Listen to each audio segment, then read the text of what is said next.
Hello, and welcome to Next Generation Behavioral Health. 10-minute tips for modernizing patient care. I'm Dr. Christina Armstrong.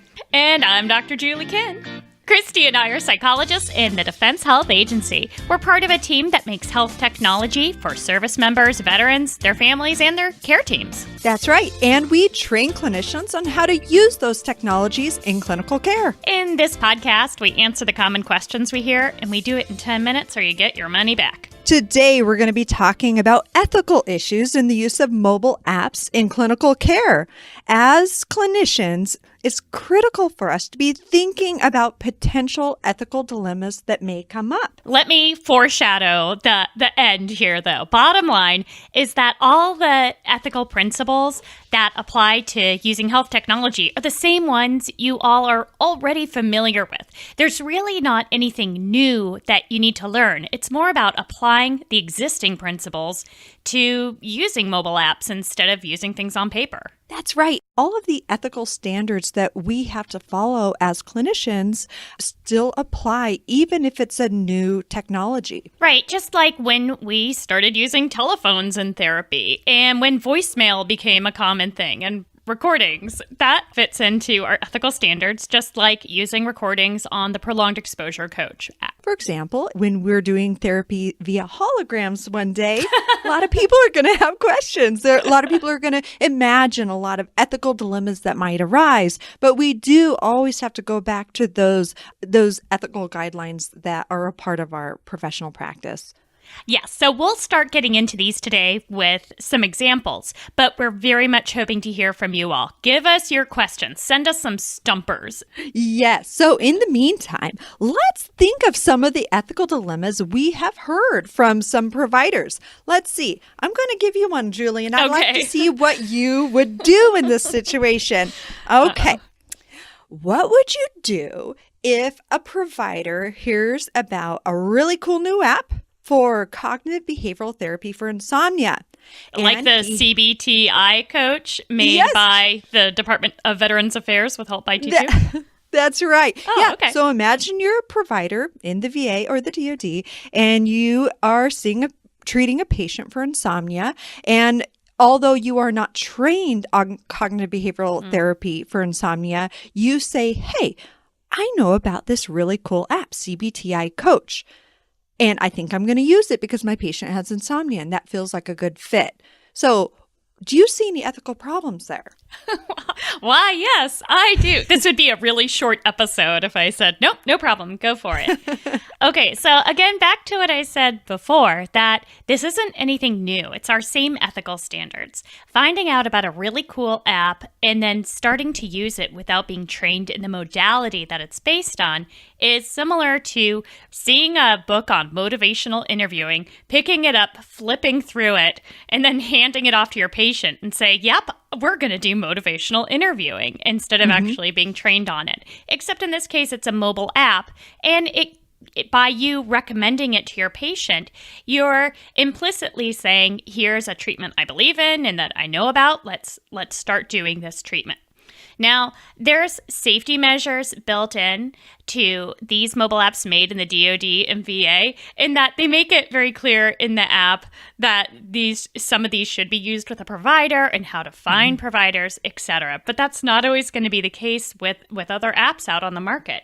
So really what we're facing is the ethical standard of competence. That's right. Yep. Our ethical standards. Did I get it right? Yes. You got it right. Yeah. So at least for psychologists, which we both are, in our ethical standards, we have to be competent in the therapeutic modality that we are engaging in. So if we're using CBTI, cognitive behavioral therapy for insomnia, to treat our patients with insomnia, we have to be trained on that therapy. I want to be trained on CBTI before I'm using CBTI Coach. Can I throw one at you now? Yes, I'm ready. So let's say a patient is using a self-assessment, either in a mobile app or on a website, and they indicate some tendency towards self-harm or some really severe depression ratings. Now, all the mobile apps that we make in the VA and DoD don't transmit this information to providers. It all lives on the patient's device.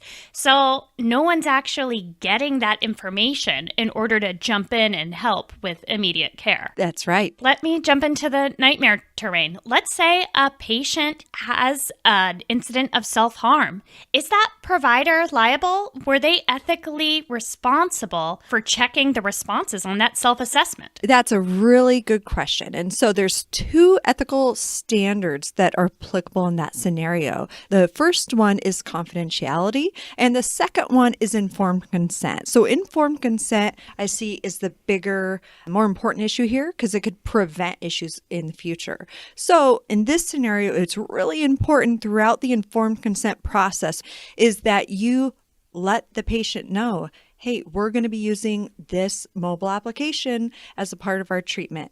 I'm not getting any of the information from that app. It is on your phone. Right. And as a part of our treatment, I'm going to do standard suicide assessment, which you would do with all patients, but you're also going to do a safety plan if it needs to be put in place. And a part of that safety plan is going to be who are they going to call in case of an emergency, all of those things, but also being very, very clear that if you have thoughts of hurting yourself, I want you to contact 911 or my office or whatever the safety plan is for that patient. And of course, document. And yet another reason why we always ask you to kick the tires first before recommending any application to your patients. That's right. I've got another scenario for you, Julie. You ready? Yes. Okay, so patient comes into a session and secretly records the therapy session using their voice recorder on the phone. Then they take the audio and cut a new dance track with their psychologist's vocals on it. Did that really happen? No, the first half did happen. The second half didn't happen. Dr. Armstrong. There has been a couple instances in military treatment facilities of patients coming in and recording the session unknowingly. I don't know what they did with those audio tracks afterwards, but hopefully not a dance track. It'd be a pretty boring dance track, I think. Maybe. Okay, so that is an invasion of the therapeutic relationship. So I think there's a couple different ways of looking at this. One is just therapeutically, you would want to have a conversation about what this means, why they wanted to record. It's possible that they want to remember what you're saying and it didn't even occur to them that it would be something that bothered you. But the ethical issues here are numerous. First of all, confidentiality, because they are possibly, without knowing it, impairing their own confidentiality by essentially generating a new record of their therapy session. Although it's not HIPAA information until you, the therapist, own it, it's still something that could potentially land them in some hot water later on or make life uncomfortable for them. So to me, this one strikes me more as a therapeutic issue and also helping inform the patient, along with you wanting to protect your right to practice without being secretly recorded. That's illegal in many places to record without someone's knowing, but not everywhere. All the more reason to just have some open, frank discussions about expectations for technology as soon as you can. Absolutely. I feel like we could easily go on about this for a couple of hours. In fact, I know we can because that's what we do in our trainings. That's right. We got to cut it off, but we can return to this subject. Take-home notes from today are always put evidence-based practices that you've been trained on first. Also, having a well-thought-out informed consent and having conversations ahead of time with your patient so that they understand the expectation for treatment. And the last take-home point is to maintain competency in the use of mobile health in clinical care through training on core competencies and also getting information from all the resources available to you. So, folks, I think we went over our 10 minutes this time, but it's an extremely important topic and one that we know is difficult to talk about. So thanks for lending us your ear. You can send me a bill for your extra few minutes. Thanks for joining us today on Next Generation Behavioral Health. Let us know what you thought of today's episode and if you encountered any ethical issues when using mobile apps in clinical care. Connect with us on Facebook and Twitter at Military Health. Thank you so much for rating us and subscribing on iTunes or wherever you get podcasts. Be sure to check out our other shows like A Better Night's Sleep and The Military Meditation Coach, and also our free mobile apps and websites for the military community. Next Generation Behavioral Health is produced by the Defense Health Agency.